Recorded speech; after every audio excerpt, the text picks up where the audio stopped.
우리 다 함께 일어나셔서 찬송가 20장 큰 영광 중에 계신 주 우리 찬양하심으로써 주일 예배를 시작하겠습니다.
여호와여, 주께서 나를 살펴보셨으므로 나를 아시나이다.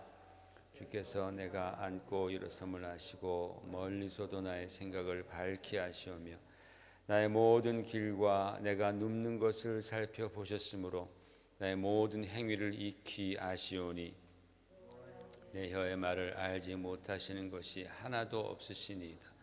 내가 주의 영을 떠나 어디로 가며 주의 앞에서 어디로 피하리이까?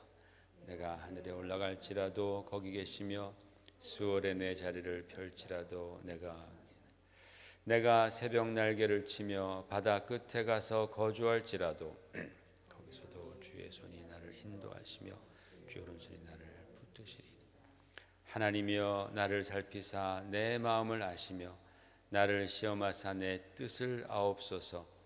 내게 무슨 악한 행위가 있나 보시고 나를 영원한 길로 인도하소서. 아멘.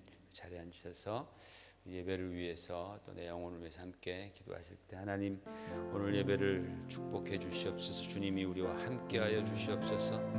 내 영혼을 긍휼히 여겨 주시옵시고 주님 힘을 주시고 은혜 베푸시고 예수 그리스도의 보혈로 우리를 씻으시며 주님의 십자가의 부활의 능력으로 우리를 채워 주시옵소서. 이 시간 예배를 위해서 함께 기도하겠습니다. 하나님 아버지, 주의 은혜를 감사합니다. 주님께서 오늘도 우리에게 귀한 은혜를 베풀어 주시고 하나님의 사랑으로 인도해 주심을 감사합니다.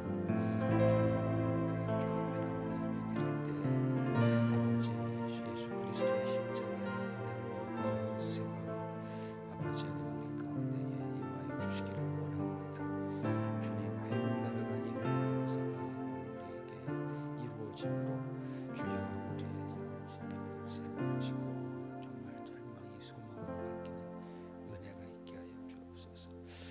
할렐루야. 하나님 아버지 은혜를 감사하고 감사합니다.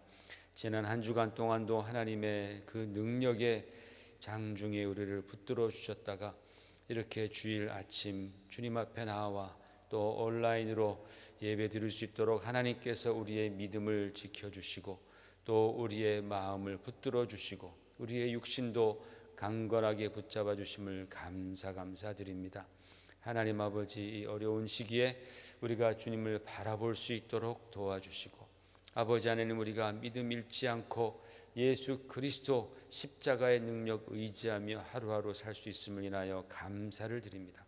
오늘 우리가 그 감사와 또 그 능력으로 주님 앞에 나와 하나님께 예배 드릴 때에 아버지, 이 믿음의 예배를 받아 주시옵소서. 주님께서 축복하여 주시옵시고 우리 한 사람 한 사람 붙들어 주시옵시며 상한 심령 또는 연약한 육체 있다면 주님께서 참으로 어루만져 주시고 안수하여 주셔서 주여 깨끗게 하시고 강건케 하여 주시고 새 힘 허락하여 주시는 귀하고 복된 회복의 예배가 될 수 있도록 하나님 역사해 주시옵소서. 악한 원수가 틈타지 않게 주님께서 천사를 보내시며 주님께서 홀로 영광 받아 주옵소서. 예수님 이름 받들어 간절히 기도 올리옵나이다. 아멘. 전능하사 천지를 만드신 하나님 아버지를 내가 믿사오며 그 외아들 우리 주 예수 그리스도를 믿사오니 이는 성령으로 잉태하사 동정녀 마리아에게 나시고 본디오 빌라도에게 고난을 받으사 십자가에 못 박혀 죽으시고 장사한 지 사흘 만에 죽은 자 가운데서 다시 살아나시며 하늘에 오르사 전능하신 하나님 우편에 앉아 계시다가 저리로서 산자와 죽은 자를 심판하러 오시리라. 성령을 믿사오며 거룩한 공회와 성도가 서로 교통하는 것과 죄를 사하여 주시는 것과 몸이 다시 사는 것과 영원히 사는 것을 믿사옵나이다. 아멘.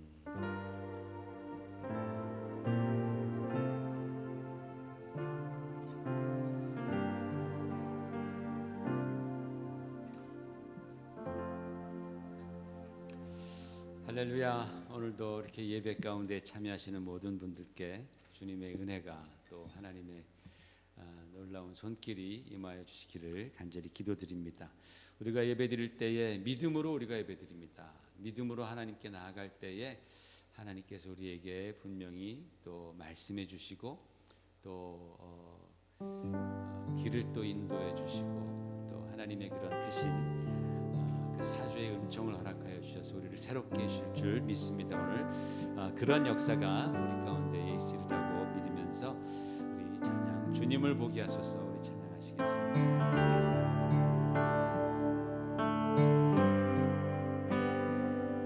나의 주님께 찬양 드리며 나의 주님께 찬양 드리며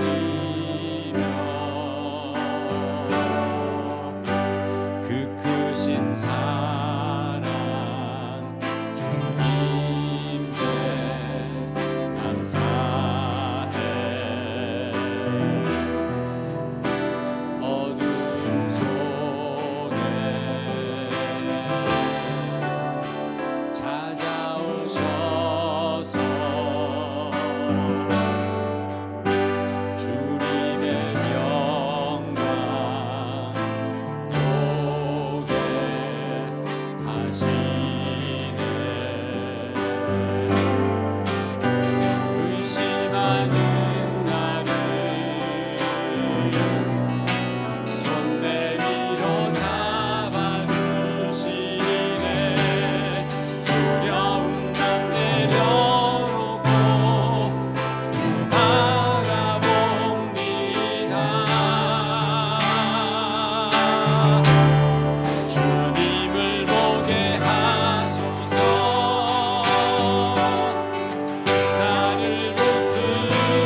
십자가 그 사랑 찬양하리. 십자가 그 사랑 찬양하리. 날 구원하신 그 사랑. 내 삶을 드려 찬양하리라. 놀라우신 주의 사랑.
하나님의 그 영원하신 사랑을 우리가 붙드십시다. 주님의 발 앞에 우리가 엎드리십시다. 간절하게 주여 주님의 사랑으로 긍휼로 우리를 보아주시옵소서. 우리를 불쌍히 여겨달라고 이 시간에 우리 현 상황을 위해서 정말 하나님 역사해달라고 기도하십시다. 하나님 아버지 주님의 은혜를 아버지 하나님 우리가 가운데 처해 우리 인류가 어려움 가운데 처해 하나님 아버지 사랑하여 주여 정말 쉽지 않지만 하나님 아버지 주여 우리가 아버지 하나님의 모습으로 주님 사랑을 베풀어 주옵소서.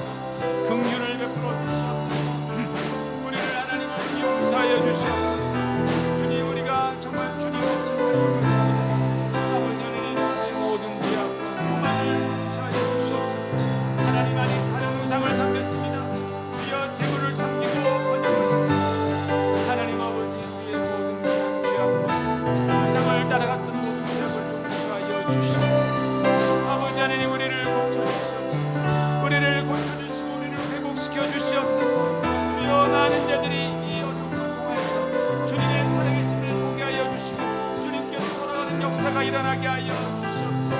하나님의 그 놀라우신 사랑을 알게 하여 주시옵소서. 예수를 만나는 역사가 있게 하시옵소서. 예수님의 구원자를 만나는 역사가 일어나게 하여 주시옵소서. 하나님 아버지 그를 불쌍히 여겨주시옵소서. 아버지 하나님 정말 이 모든 어려움에서 이제 우리가 해방되고 자유함을 얻을 수 있도록 주님 도와주시옵소서. 교회를 주님께서 이끌어주시옵소서. 성도들의 믿음을 이끌어주시옵소서. 하나님 아버지 정말 이 마지막 때에 주여 이 시련이 왔는데 하나님의 시련을 우리가 이겨낼 수 있도록 아버지 우리에게 성령을 부어주시옵소서. 말씀을 보내주시옵소서. 은혜를 베풀어 주시옵소서. 주님 역사에 주시옵소서. 주여 주께서 도와주시옵소서. 하나님 아버지 은혜 베푸시옵소서.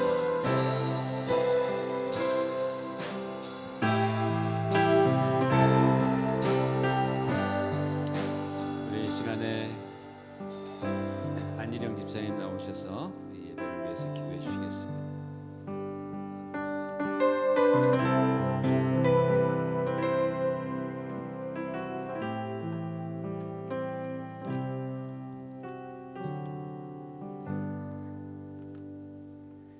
이 세상의 모든 일들을 주관하시는 전능하신 하나님, 하나님의 그 크신 능력으로 저희들을 붙잡아 주시고 오늘 저희들이 하나님 앞에 나와 예배 드릴 수 있도록 복을 주시니 감사드립니다.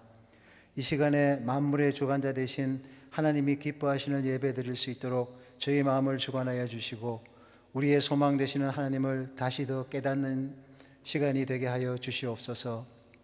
요즘은 팬데믹으로 인해 많은 불평과 제약 그리고 두려움 속에 살아가는 시간이지만 우리들의 주관자 되시는 하나님이 주시는 평강으로 저희들의 심령이 채워지기를 소원합니다. 세상의 모든 문제보다 크신 하나님의 능력을 믿고 나아가 저희들이 이 어려움을 잘 극복하여 승리할 수 있도록 도와주시옵소서.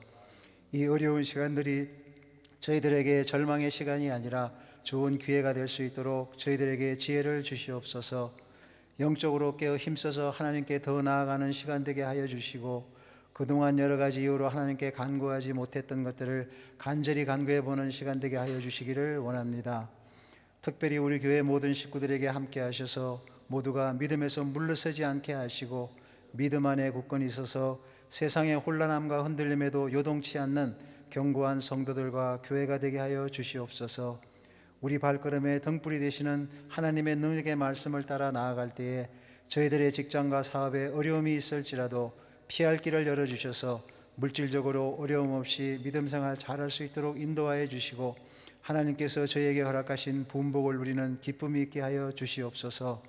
또 간절히 원하는 바는 지금의 여러 가지 어려움을 통하여 저희들의 눈이 새롭게 열려서 세상에 값진 것들이 쉽게 무너질 수 있으며 또 영원할 수 없다는 것을 깨닫게 하시고 우리의 영원한 믿음의 기업만이 우리들의 참 소망이 됨을 확고히 붙잡을 수 있도록 도와주시옵소서. 또 우리 교회 각 가정을 지켜주셔서 건강과 기쁨이 있게 하시고 또 항상 믿음 안에 거하는 복이 있도록 도와주시옵소서. 우리들의 자녀들이 건강하게 학업잘 감당할 수 있게 해주시고 믿음이 자라나서 큰 믿음의 일꾼들로 세워질 수 있도록 도와주시옵소서. 담임 목사님을 위해 기도드립니다. 하나님의 은혜 가운데 목회하시는 데 필요한 모든 능력과 지혜를 주셔서 사역 잘 감당하실 수 있도록 도와주시고 목사님 가정에도 건강을 주시고 물질적으로 부족함이 없도록 인도하여 주시옵소서. 특히 어려운 이때에 우리 교회에 임하시는 성령님의 충만함을 간구하오며 예수님의 이름으로 기도드리옵나이다.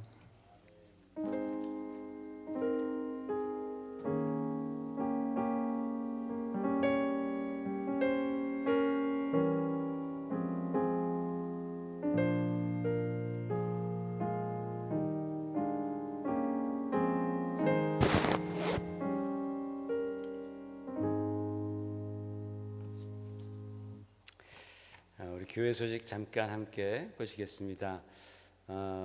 우리 다음 주일에 우리 조엘 무카부아 형제가 우리 침례를 받습니다. 2부 예배 후에 침례식을 거행하겠습니다. 그래서 혹시 시간이 되시면 2부 예배 또 참여하시고 또 이후에 함께 침례식 하기 전에 그 형제가 또 우리 중고등부에서는 이미 이제 간증을 이제 하게 될 겁니다. 그리고 우리 침례 받기 전에 또 제가 간증을 부탁했는데 뭐 그 형제는 뭐 간증 뭐 1시간 하라면 1시간 하고 2시간 하라면 2시간 하고 그럴 형제 같아요. 그래서 어쨌든 은혜로운 시간이 될 것이라고 확신을 합니다.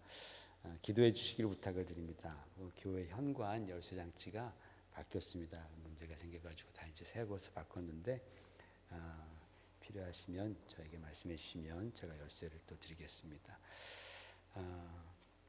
계속해서 우리 큐티 잘 참여해 주시고 또 은혜 함께 나누는 시간 우리가 계속하면서 이 어려운 시대에 우리 하나님 말씀으로 또 기도로 매일매일 우리가 하나님께 나아가면서 우리의 심령은 더 강건해졌으면 좋겠습니다. 우리 다 같이 일어나셔서 하나님 말씀 히브리서 5장 7절부터 9절까지의 말씀 우리가 몇 절 안 되니까 우리가 천천히 한 목소리로 합독하겠습니다. 시작.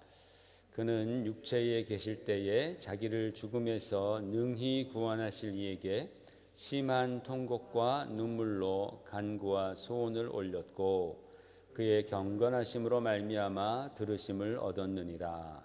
그가 아들이시면서도 받으신 고난으로 순종함을 배워서 온전하게 되셨은즉 자기에게 순종하는 모든 자에게 영원한 구원의 근원이 되시고. 아멘. 앉으시기 바랍니다. 지난주에 우리가 요셉의 삶을 통해서 우리 삶 가운데는 진짜 우리가 상상할 수 없었던 그런 고난의 이유가 있다라는 것을 우리가 함께 배웠습니다. 처음에는 그 고난이 너무나 부당하고 억울하고 원통해 보였죠. 그러나 나중에 보니까 그 고난은 정말 많은 사람들을 살리고 또 행복하게 하고 또 축복을 위해서 하나님께서 허락하신 고난이었다라는 것을 우리가 알게 된 것이죠. 그리고 사실 한 걸음 더 나아가서 보면요, 요셉의 고난은 이스라엘이라는 국가를 이루기 위한 그런 어떤 준비로서의 고난이었고 또 마침내는 예수 그리스도께서 오시는데 필요했던 그런 고난이었다라고까지 우리가 말할 수가 있는 거예요. 그러니까 어떤 고난은요, 내가 뭘 잘못해서 내 삶에 그렇게 끼어드는 것이 아니라 미래의 축복과 미래의 행복과 이와 같은 것들을 준비하는 과정으로 우리 삶 가운데에 올 수 있다라는 그런 사실입니다. 그래서 신학자들은 오랜 세월 동안 고난의 이유에 관해서 정리해 보고자 많은 애를 썼습니다. 물론 그럼에도 불구하고 우리는 고난의 이유를 100% 만족하게 찾아내지는 못했습니다. 그래서 뭐 이런 식으로 말하면 저게 걸리고 또 저런 식으로 이유를 찾으면 또 요것이 걸리고 뭐 그런 식이죠. 그래서 설명이 안 되는 그런 고난도 굉장히 많이 있다라는 겁니다. 설명이 안 되는 고난이 많다. 이게 무슨 뜻이에요? 그거는 뭐냐면 바로 우리가 아직 모르는 게 너무나도 많이 있기 때문이다라는 뜻입니다. 우리 이 작은 머리로는 하나님의 그 크고 높고 깊으신 뜻을 깨닫기에는 역부족이다라는 그런 의미가 되겠죠. 제가 엊그저께 치과에 가서 치석 제거를 받던 중에 이 치석이 잘 관리하는데도 치석이 생기는 이유를 물어봤더니 입안에 박테리아가 있어서 그렇다라는 거죠. 침 속에 박테리아가 있어서. 그래서 저도 좀 아는 척 한다고 우리 입안에 세균이 한 400종류가 넘는 세균이 있다라는 것을 내가 안다. 그랬더니 자기도 그 선생님도 예전에 학교에서 배울 때는 그랬다는 거예요. 한 입안에 400종류의 박테리아가 입안에 서식한다. 근데 최근에 한 세미나에 다녀왔는데 요즘 발견된 것은 그거보다 훨씬 더 많다라는 거예요. 그래서 제가 집에 와서 인터넷을 찾아봤습니다. 그랬더니 우리 입 점막 안에, 뮤커스 안에 상주하는 세균이 한 800종류가 되고요. 그리고 이 잇몸과 이 사이에 상주하는 세균은 약 1300종류가 되고요. 그리고 이 치석에 붙어 있는 박테리아는 한 1000종류가 된답니다. 안 놀라시네 아무도. 저는 되게 놀랐습니다. 그런데 참 재밌게 써놨어요. 그러면서 거기에 아티클에 써놓기는 참 요즘에 최근에 감사하게도 이 미세 분자 생물학의 발전으로 인해서 이런 발견을 할 수 있었다, 그렇게 써놨습니다. 감사한 건지 감사하지 않은 건지 모르겠습니다. 내 입속에 400종류의 세균이 있다고 해도 야, 참 찝찝한 것 같은데 무려 그거의 거의 10배가 되는 거예요. 이제 그죠? 3,100종류가 넘는 세균이 서식하는 것을 알려주니까 이거 몰랐을 때도 잘 살고 있었는데 이거 아니까 참 기분이 거시기한 거죠, 그죠? 그런데 여기서 끝나지 않고 이 아티클이 덧붙이기를 남녀가 키스를 하게 되면은 그 10초 사이에 무려 8천만 마리의 적어도 8천만 마리의 세균, 박테리아가 쫙 이동을 한다는 거예요. 서로에게로 이동을 한다라는 겁니다. 그러니까 여러분 이런 거 모르고 연애하던 시절이 훨씬 더 행복한 것 같다라는 생각을 가졌습니다. 그런데 안심하라 그럽니다. 왜냐하면 그렇게 이동된 8천 마리가 넘는 박테리아는 금방 사라진대요. 그래서 각자의 입속은 곧 원래 있던 균형을 찾아서 원래 자기가 데리고 살던 그 박테리아만 데리고 산다고 합니다. 그걸 쭉 읽어보니까 야, 10년 전까지만 하더라도 학자들은 죽어라 입안의 세균이 400종류다라고 그렇게 주장했었는데 지금 알고 보니까 그때는 지금의 한 10%밖에 모르면서 그게 마치 다인 척 그렇게 막 아는 척 했다라는 거죠. 근데 앞으로 10년 후에는 또 이게 어떻게 변할지 모르잖아요. 그러니까 이게 참 우리 과학의 현 주소이고 우리 인간의 그 지혜, 지식의 현 주소다라는 생각을 해보는 거예요. 예전엔 너무나 몰랐기 때문에 좀 알고 보니까 내가 굉장히 아는 것 같은 느낌이 들지만 더 깊이 들어가면 우리는 야, 정말 나는 모른다 라는 결론을 얻게 되잖아요. 변은 익으면 익을수록 고개를 숙인다. 그죠? 그래서 중고등학교 때 뭐 좀 알면 아는 것 같아가지고 이러지만은 더 깊이 들어가면은 야, 이거 정말 모르겠다. 진짜 우리는 아는 게 조금밖에 없구나라는 생각을 하게 되는 거예요. 몰라도 우리는 아직도 너무나 모른다라는 것이죠. 그러니 여러분, 이것보다 더 훨씬 복잡한 고난의 이유를 우리가 어찌다 한마디로 알 수 있겠습니까? 그럼에도 불구하고 이 신학자들은 계속해서 이 고난의 이유에 대해서 설명하려고 애를 씁니다. 왜냐하면 입안에 박테리아가 뭐 몇천 종이 있던 우리는 별로 상관하지 않지 않습니까? 그런데 막상 나의 인생에 고난이 닥치면 그건 아프고 그건 힘드니까 왜 그럴까? 우리는 아무도 내 입안에 왜 3,100가지가 넘는 종류의 박테리아가 서식할까? 그것 때문에 고민하는 사람은 없지만 그러나 나에게 엊그제 닥친 그런 아픔에 대해서는 깊이 생각한단 말입니다. 그래서 신학자들이 찾아낸 몇 가지 답을 제가 소개해 드리려고 합니다. 왜 의로우신 하나님이 우리를 사랑한다고 하면서 우리에게 고난을 허락하시는가? 의로우신 하나님이 고난을 허락하시는 이유, 가장 중요한 세 가지 이유. 첫 번째로는 보십시다. 첫 번째로는 우리 안에 온전함을 형성하기 위해서다라고 그렇게 말을 합니다. 쉬운 예로 한 사람이 훌륭한 의사가 되기 위해서는 엄청난 고통을 감수해야 합니다. 그 많은 공부 때문에 밤잠을 제대로 못 잡니다. 여러분 잠 안 재우는 거 그거 고문이라는 거 아시죠? 그렇죠? 고문입니다. 근데 스스로 그런 고문을 자기에게 행하는 겁니다. 공부하기 위해서. 쉬고 싶어도 못 쉬고 놀고 싶어도 못 놀고 누구 만나고 싶어도 제대로 못 만납니다. 가끔 드라마 같은 데서 의학 드라마 보면은요, 레지던트들이 선배나 교수들에게 막 까이는 장면들이 막 나오잖아요. 진짜 막 까잖아요, 진짜로. 그래서 막 정강이를 막 발로 까고, 그 갖은 막 욕을 다 해가면서 막 수치심을 막 모욕을 줍니다. 이런 육체적인 고통과 때로는 정신적인 그러한 모욕과 순환의 시간을 통해서 그 사람은 정말 인류에게 크게 기여하는 의사로 성장하는 겁니다.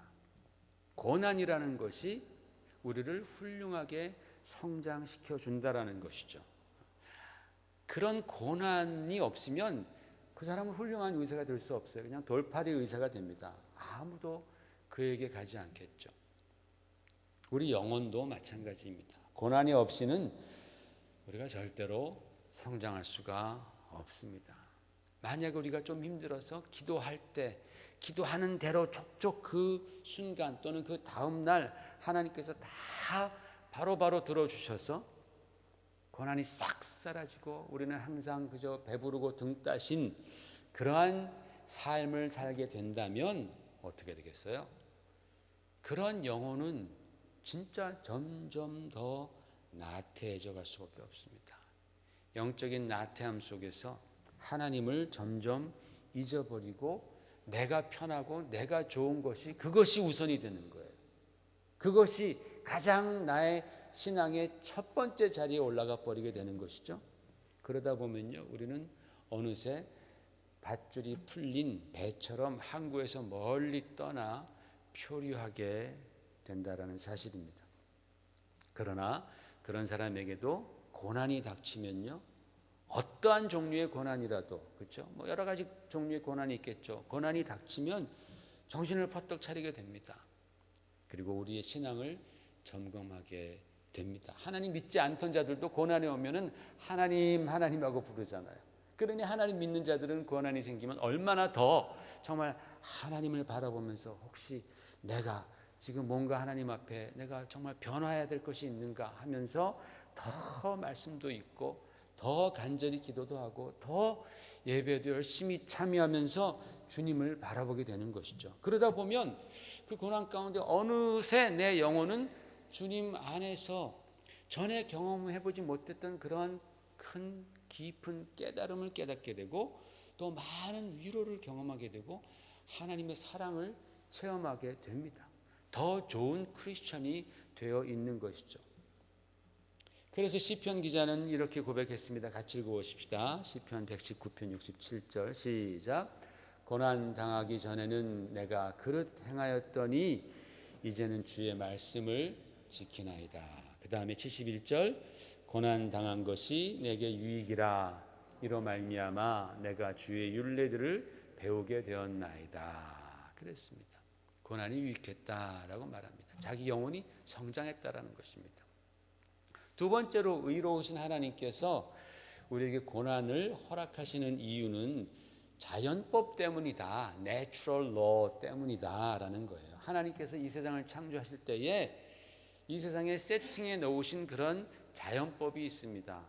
그 자연법, 하나님께서는 그것을 초월하시지 않는다라는 거예요. 따라서 인간들도 그 자연법을 어기면 안 되는 거예요. 그걸 어기면 반드시 거기에 대한 대가가 따라옵니다. 예를 들어서 사람은 날 수 없게 만들었는데 날고 싶다고 해서 절벽에 올라가 가지고 뛰어내립니다. 퍼덕퍼덕 하면서 뛰어내립니다. 뭐 자기는 그 순간 날았다고 말을 할지 몰라도 그거는 떨어지는 거죠. 그죠? 난 게 아니라. 그래서 죽거나 크게 다칩니다. 그러면 자기뿐만 아니라 가족들 또는 친구들도 그 사실 때문에 큰 고통을 당하게 되죠. 자연법이 있기 때문에 고통이 수반된다라고 설명을 합니다. 세 번째로 하나님께서 의로우신데 왜 사랑하는 사람들에게 고난을 허락하시는가? 하나님의 징벌이다. 우리가 당연히 생각할 수 있는 대답이죠. 이 세상에서도 우리가 죄 지은 사람들에게는 형벌을 줍니다. 죄질에 따라서 형벌을 많이 주기도 하고 형벌을 적게 주기도 하고 어쨌든 간에 죄 지은 자는 형벌 주는 것을 당연하게 여기는 것처럼 하나님의 수준에서 우리를 볼 때 우리가 얼마나 큰 죄인입니까? 얼마나 우리 인류는 죄가 많습니까? 그러므로 우리는 우리 자신이 지은 엄청난 죄값을 치러야 하는데, 그런 시각에서 보면 고통은 죄 많은 인간들이 받아야 할 마땅한 결과다라는 것이죠. 그래서 하나님의 징벌이다라고 그렇게 설명하기도 합니다. 이 세 가지가 사실은 의로운 하나님께서 왜 사랑하는 자들에게 고통을 주시는가, 허락하시는가에 대한 가장 커먼한 일반적인 대답들인데, 그러나 이와 같은 설명들은요, 계속 파헤쳐가면 어느 정도는 이해가 가더라도 여전히 많은 의문들을 남겨놓습니다. 즉, 모든 고통에 대해서 모든 사람들이 납득할 만한 완전하고 시원스러운 대답은 사실은 주지 못한다라는 것입니다. 왜요? 아직 우리의 그릇이 아직 그것을 알 만한 그릇이 못 되고, 우리의 지식과 우리의 지혜가 높고 깊지 않기 때문인 것 같습니다.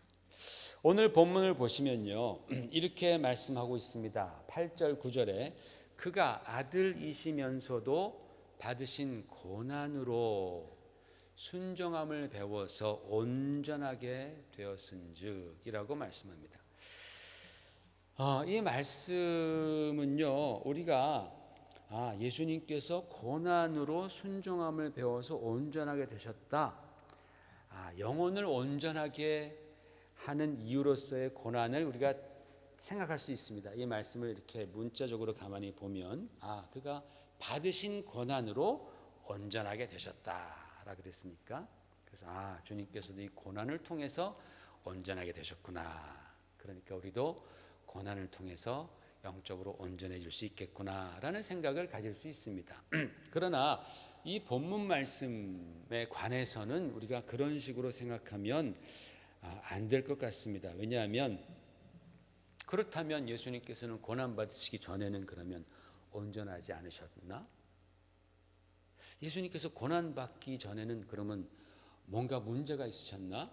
부족하셨나? 라는 그런 의문을 가질 수 있기 때문에 그렇습니다. 여러분, 정말 그렇습니까? 예수님이 고난 받기 전에는 불완전했다가 고난 받은 다음에 온전해졌습니까?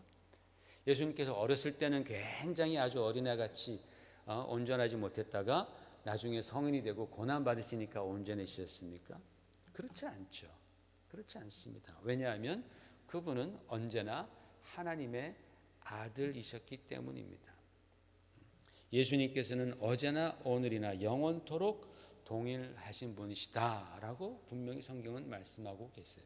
그러니까 예수님의 전 생애를 걸쳐서 오시기 전이야 하나님의 아들로, 그러나 육신의 몸을 입고 오셔서도 주님은 항상 온전하신 분이셨습니다. 왜? 그분은 하나님의 아들을 포기하신 적이 없기 때문에 그렇습니다. 여러분, 여기서 이 말씀에서 온전하게 되셨다라고 할 때 사용된 헬라어가 텔레이오오라는 단어입니다. 이 텔레이오오는 perfect라는 의미도 있지만 가장 먼저는 to complete, to achieve, 뭔가를 완수하다라는 뜻입니다. 또 두 번째로는 to bring to an end, 뭔가를 끝내다, 그렇죠? 완수하다, 아주 그냥 마무리하다, 그런 뜻을 가지고 있습니다. 그러니까 이게 무슨 뜻이냐면, 우리 주님께서는 고난을 통해서 그분에게 주어진 사명을 완수하셨다, 끝마치셨다라는 그런 의미입니다. 여러분, 예수님의 사명이 뭡니까? 예수님의 사명은 우리의 구원입니다. 우리의 구원, 우리를 구원하시기 위해서 이 땅에 오셨습니다. 그러니까 예수님의 많은 사명들이 있었지만 the mission, 바로 예수님의 그 사명은 우리를 구원하시는 것이죠. 그래서 예수님이 우리를 구원하신 사명을 십자가의 고난을 통해서 완수하신 것이죠. 마무리하신 것이죠. 끝내버리신 것이죠. 그래서 그 다음 절에 보면은 9절에 보면은 자기에게 순종하는 모든 자에게 영원한 구원의 근원이 되셨다라고 말씀하는 거예요. 온전하게 되심으로 말미암아 자기에게 순종하는 모든 자들에게 영원한 구원의 근원이 되셨다. 그렇죠? 그러니까 주님의 그 온전함은 우리의 구원과 직결되는 그런 과정이라는 것입니다. 그렇기 때문에 여기서 사용된 온전함이라는 것은 주님의 인격이 예전에는 모난 인격이었는데 고난을 세게 당하다 보니까 잘 단련되어서 그 깎이고 그 모난 것이 다 깎여서 온전해졌다. 그런 뜻이 아니죠. 예수님의 영성이 좀 모자랐었는데 고난을 당하시다 보니까 영적으로도 굉장히 기도도 많이 하시고 하나님 아버지만 의지하셔서 영적으로 온전해지셨다. 이렇게 오해하면 큰일 날 말씀이 바로 이 말씀입니다. 인류 구원의 사명을 고난을 통하여 완수하셨기에 그분은 온전한 구원자, 온전한 메시아로 입증된 것이다 라는 뜻으로만 우리가 해석하는 것이 맞겠습니다. 그런데 여러분, 여기서 우리가 함께 배우고 싶은 것, 제가 여러분과 함께 나누고 싶은 것은 이것입니다. 예수님께서 하나님의 아들이셨음에도 불구하고 고난을 받으셨다라는 사실입니다. 하나님의 아들이셨음에도 불구하고, 즉 하나님이셨음에도 불구하고 그분이 고난을 받으셨다라는 사실을 우리가 한번 생각해 보십시다. 아무 죄도 없으신 분이 모진 고난을 받았고 십자가에서 비참하게 돌아가셨습니다. 왜요? 우리의 죄 때문입니다. 자, 여기서 우리는 큰 깨달음을 얻습니다. 세 가지를 제가 말씀을 드리겠습니다. 첫 번째로는 이 세상에 이유 없는 고통은 없어요. 이유 없는 고통은 없지만 억울한 고통은 존재한다라는 거예요. 바로 예수님의 고난이 그러지 않았었어요? 예수님의 고난이 그랬습니다. 그분의 고난은 우리의 죄 때문이라는 분명한 이유가 있었습니다. 그러나 그분이 당한 고난은 굉장히 부당하고 억울한 고난이었습니다. 여러분 어떻게 생각하십니까?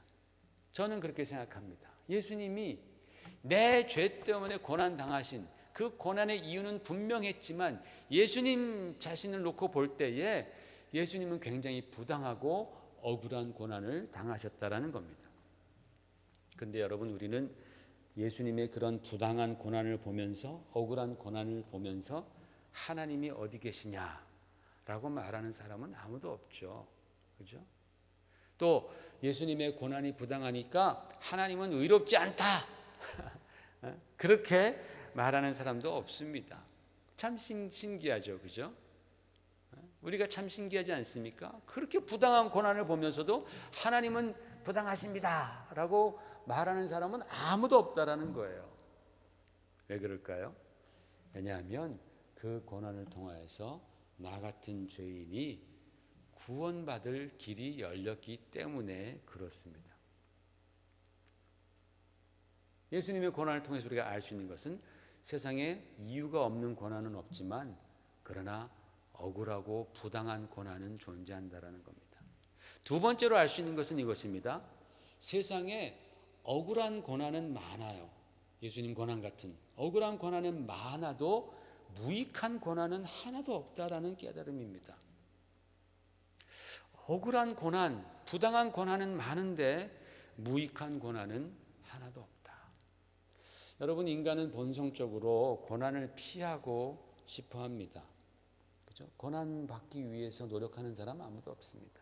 고난을 피하기를 원합니다. 그래서 고난이 닥치면 그 고난에 대해서 깊이 생각합니다. 그리고 판단하면서 이 고난이 어떻게 하면 빨리 지나갈까, 또 앞으로 어떻게 하면 이 고난을 예방할까라고 그렇게 생각하고 행동하죠.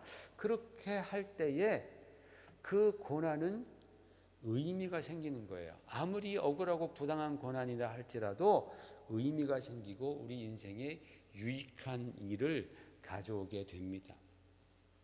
음주운전자가 중앙선을 침범한 사고로 인해서 앞에서 오던 정말 곧 교통법규를 잘 지키며 운전하던 그 사람이 억울하게 죽는 사례들은 얼마나 많은지 모릅니다. 그러나 그런 일들을 깊이 생각하면서 예를 들어서 중앙분리대를 설치를 한다면 그러면 음주운전뿐만으로가 아니라 뭐 핸드폰을 보다가 또는 졸다가 또는 뭐 떨어진 것을 줍다가 그렇게 실수해서 발생하는 그런 사고까지도 막을 수 있게 되는 거 아니겠습니까? 그렇다면은 최초의 그의 죽음은 절대로 무익한 죽음이 될 수 없겠죠. 오히려 인류에게 큰 유익이 될 법안이라든지 또는 장치를 가져다 주는 것입니다. 지금 우리가 당하는 팬데믹도 우리가 더 깊이 있게 생각하고 잘 판단해서 대처하면은 우리 인류에게 또 우리 영혼에게 더 큰 유익을 가져다 줄 수 있습니다. 세 번째로 우리가 함께 생각해 보고자 하는 것은 하나님의 아들께서 고난을 당하셨다라는 사실은 하나님께서 고난을 외면하지 않으신다라는 뜻입니다. 하나님의 아들이 고난 당하셨다라는 그 사실 하나만 가지고 우리가 분명히 알 수 있는 것은 하나님께서 우리의 고난을 외면하지 않으신다, 무시하지 않으신다라는 뜻입니다. 왜? 하나님께서 그 고난의 중심에 계시기 때문에 그렇습니다. 그래서 히브리서 4장 15장 16절에는 이렇게 말씀합니다. 같이 읽어보십시다. 시작. 우리에게 있는 대제사장은 우리의 연약함을 동정하지 못하실 이가 아니요 모든 일에 우리와 똑같이 시험을 받으신 이로되 죄는 없으시니라. 그러므로 우리는 긍휼하심을 받고 때를 따라 돕는 은혜를 얻기 위하여 은혜의 보좌 앞에 담대히 나아갈 것이니라 라고 했습니다. 주님께서는 우리의 연약함을 동정하지 못하시는 분이 아닙니다. 왜? 우리와 똑같이 시험을 받으시고 우리와 똑같은 고난을 경험하셨기 때문입니다. 여러분, 과부 사정 과부가 안다고 우리 사정을 누가 아느냐라는 거예요. 우리 사정 누가 압니까? 주님이 아신다라는 거예요. 함께 사는 아내도 모르고 남편도 모르고 자식들도 모르고 부모도 모릅니다. 그러나 우리 주님은 나의 그 고난, 나의 아픔, 나의 문제들을 속속들이 잘 아신다라는 거예요. 어떻게 아세요? 주님께서도 우리처럼 시험을 받으시고 고난을 받으셨기 때문에 주님은 우리의 그 아픔과 고난을 깊이 아신다라는 뜻입니다. 그렇기 때문에 여러분, 우리가 어떠한 시험과 고난을 당해서 힘들고 지칠 때라도 우리는 주님께 나아가서 말할 수 있는 거예요. 주님, 저 힘듭니다. 지금 진짜 저 아픕니다. 제가 이렇게 힘들고 아파서 아무것도 못하겠습니다. 막 영적 생활도 제가 참 힘듭니다. 성경 한 장 읽는 것도 너무나 어렵습니다. 주님, 저 좀 불쌍히 여겨주십시오.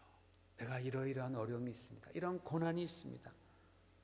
그렇게 우리가 주님 앞에 솔직하게 터놓고 말할 수 있다는 거예요.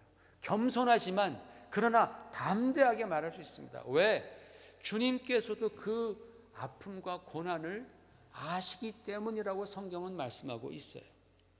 주님께서도 내가 당하는 그 기분이 어떤 기분인지 너무 잘 아시기 때문에 우리는 주님께 고백할 수 있다는 거예요. 또 성경은 로마서 8장 34절에 이렇게 말합니다. 시작. 누가 정죄하리요? 죽으실 뿐 아니라 다시 살아나신 이는 그리스도 예수시니 그는 하나님 우편에 계신 자여 우리를 위하여 간구하시는 자시니라. 우리를 위해서 중보기도 하신다라는 거예요. 우리를 정죄하지 아니하시고 그 고통과 그 아픔을 주님께서 이미 아심으로 주님은 우리의 그 답답하고 참 그 간절한 마음을 아시고 주님께서는 우리가 기도하기 전부터 이미 하나님 아버지께 중보기도 하시는 거예요. 여러분, 로마서 8장의 내용을 보면요, 이 말씀이 있는 8장의 내용을 가만히 보면 그 내용이 성도들의 고난과 깊은 관계가 있다는 것을 단번에 발견하게 됩니다. 사도 바울은 현재의 고난에 대해서 그 전에 말씀하고 있습니다. 그런 다음에 이 다음에는 성도들이 받는 환난과 박해와 기근과 적신과 칼과 이런 것들에 대해서 말씀하는 거예요. 성도들이 받는 고난에 대해서 말씀하다가 그 가운데에 이런 상황 가운데에 성령께서도 우리를 위해 중보해 주시고 우리 주님께서도 우리를 위해서 기도해 주신다라고 말씀합니다. 여러분, 주님께서도 우리를 아시니 우리와 같은 고난과 시험을 받으셨으니 우리를 위해서 기도하시는 그 기도의 내용이 얼마나 구구절절 간절하시겠냐라는 거예요. 그렇기 때문에 우리는 고난 속에서 더 깊이 주님의 마음을 알게 되고 고난 속에서 우리와 함께 하시는 그 주님의 위로를 받게 되고 주님이 주시는 힘을 얻게 되는 거예요. 여러분, 기독교의 가장 핵심이 뭐예요? 십자가 아닙니까? 그 십자가는 바로 고난의 상징 아니겠습니까? 즉 우리 주 예수 그리스도께서 고난의 중심에 계시다라는 뜻입니다. 따라서 예수 그리스도만큼 고난을 잘 알고 고난에 대해서 분명한 답을 제시하실 분은 안 계신 거예요. 우리는 모든 것을 다 깨달을 수는 없을지라도 우리가 예수께 가면 예수님으로부터 위로를 받게 되고 해답을 얻게 되는 거예요. 고난의 가장 중요한 게 뭐예요? 핵심은 가장 고난을 받을 때 가장 중요한 게 뭐예요? 고난에서 벗어나는 거죠. 고난에서 뭔가 위로를 받는 것이고 해답을 얻는 것인데 바로 주님께 그 위로와 해답이 있다라는 거예요. 사랑하는 성도 여러분, 종교 개혁자 존 칼빈은 이렇게 말했습니다. 예수 그리스도의 십자가 위에서 멸망은 멸망당하고 고통은 고통을 당하고 저주는 저주를 받았고 사망은 죽고 유한은 무한을 낳았습니다. 기가 막힌 말이죠. 그렇죠? 우리말에도 이열치열이라는 말이 있지 않습니까? 주님께서 사망 권세를 죽음을 통해서 빼앗으시고 당신이 죽으심으로 저주는 당신이 저주를 받으심으로 없애버리시고 그리고 고난은 고난을 통하여서 이기셨다라는 그런 내용입니다. 그러므로 우리가 고난 당할 때에 우리는 혼자가 아님을 우리는 반드시 기억하십시다. 우리 주님이 우리와 함께 해주십니다. 주님은 그 고난의 가장 중심에 계시는 분이에요. 우리와 함께 하시는 거예요.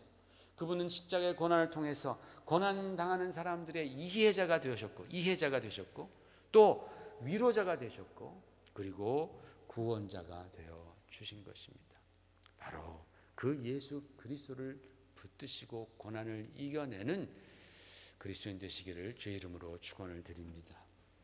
같이 기도하겠습니다. 하나님 아버지, 감사합니다. 주님께서 고난 당하심으로 우리의 고난을 아시고 고난을 통하여서 고난을 이기셨음을 믿습니다. 주님, 우리에게 다가오셔서 우리의 위로자가 되어주시고 고난을 이기는 해답을 우리에게 가르쳐 주시옵소서. 그리하여 이 고난을 통하여서 우리는 더 주님께로 가까이 가고 더 성숙해지며 아버지 주님 원하시는 승리하는 크리스천 될 수 있도록 주여 은혜 베풀어 주옵소서. 예수님 이름 받들어 감사하며 기도 올리옵나이다.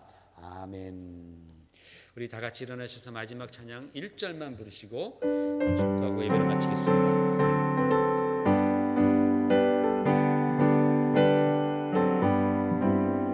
주의 음성을 내가 들으니 사랑한단 말일세. 믿는 마음으로 주께 가오니 나를 영접하소서. 내가 매일 십자가 앞에 더 가까이 가오니 구세주의 흘린 보배 피로써 나를 정케 하소서. 할렐루야. 하나님 아버지 감사합니다. 주 앞에 나와 예배드리는 모든 자들 하나님께서 지난 주간도 축복해 주셔서 이렇게 주 앞에 나올 때에 또 귀한 예물로 주님을 섬길 수 있도록 아버지 인도하여 주심을 감사합니다. 믿음으로 드리는, 사랑으로 드리는 우리의 삶이 깃들어 있는 이 귀한 헌물 주님께서 받아주시옵시고 쓰임 받을 때 주님의 뜻이 선포되고 주님의 나라와 몸된 교회가 굳건해질 수 있도록 하나님 축복해 주옵소서. 바치는 손길마다 주여 그 마음을 위로하시며 하나님 기쁨을 주시며 주님께서 공급하시는 공급으로 말미암아 부족함이 없도록 하나님이 어려움 가운데에 주님이 굳건히 지켜주시고 또 공급하여 주옵소서. 지금은 우리를 위하여 고난당하시고 고난 가운데 승리하신 우리 주 예수 그리스도의 놀라우신 은혜와 하나님 아버지의 극진하신 사랑하심과 성령님의 감화 감동하시고 교통하심이 오늘 함께 예배드리며 주를 바라보는 사랑하는 성도들 머리 위에와 가정과 교회 위에 지금부터 영원히 함께 있을지어다. 아멘.